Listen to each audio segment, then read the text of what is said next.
Hello, I'm Jeff Asche from Heritage Bank. I'm a mortgage loan originator here, loan officer, and I am joined by Kristi Jo Block from eXp Realty. Her office is out of Spicer. So Kristi, one of the most in vogue things I would say when it comes to my buyers going out and looking for a property with you would be the question is, my realtor says I need a pre-approval letter. So especially when we have offers and a buyer makes an offer, if they don't have a pre-approval or even a pre-qualification letter with that offer, I don't even really consider the offer, because to me, that buyer hasn't gone through the process, and so we don't even know if that's a valid offer really. Mm-hmm. So we don't want to go through the motions at all, because it could all be for naught. When we work with buyers too, we want them to at least be pre-qualified, which means to me that they have talked to a lender and they have given them their information about what they make, but it hasn't been verified. So to me, that's what a pre-qualification means, which is still good that they've taken those steps, but to take it a step further and for you to get them pre-approved, meaning they've verified everything they've told you, or you've verified everything they've told you. So that goes a long way too in writing an offer. Is that buyer pre-approved or pre-qualified?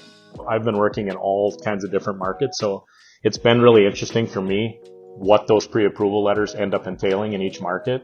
In our market, it's pretty common that I would just reach out to you and say, hey, Kristi, these customers are solid gold. They qualify for X amount of dollars. I mean, they're great borrowers. Mm-hmm. Each one of those pre-approval letters, so in our area, it would be really common that I would just say they're pre-approved for whatever the property address might be, and then it's just subject to like appraisal, and they're not losing their job and title work, and just like things staying the same. If for some reason they have to sell a home, it would be on that pre-approval or commitment letter. But yeah, the pre-approval would mean that I've actually pulled their credit, I've looked at their financial docs, everything looks good. I might do an email with the letter, and just to give you something, I said share this with them. I still like the art of the deal, like I talked about. Like, they don't need to know everything about the buyer. They don't need to know that yes, they qualify for $1 million, but they're offering 400. Exactly. It's like I still like some of that. We like it that you put the address of the property. Then it's specific to it. You know that you may be talking about that property. So you've looked at that house, right? Do you do proof of funds too, Jeff? Because I have in this market asked also for proof of funds. Mm-hmm. And maybe you can speak to what that is, and we see a lot of cash deals where it's even 50% cash, 20% cash. Well, on a $400,000 house, that's $80,000. Yep. So I also ask for that, proof of funds. Yeah, I do. And again, I just try to do whatever's appropriate with everybody's approval. So, it's been a learning curve for me too these last couple of years, where all of a sudden the listing agents are reaching out to me and I'm having to talk to the listing agent about my customer and maybe your customer. And I'm just like, this is a little bit awkward for me. Like, I've never had to do this in 20 some years, to where I'm talking to the seller side and giving information, and that's been a hard one for me. Not because I don't want to help, but I'm just like, does the buyer not have any stake in this? Do they not get to play the game at all?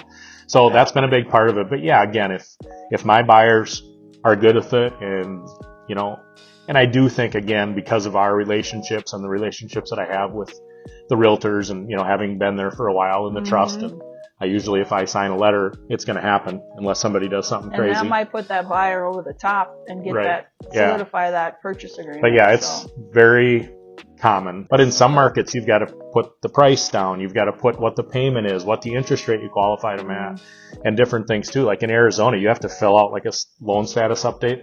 I got a question for you on those pre-approvals. What are you seeing, like when the interest rates are changing like they have, do we as realtors need to contact you weekly to see if that person is still in that range?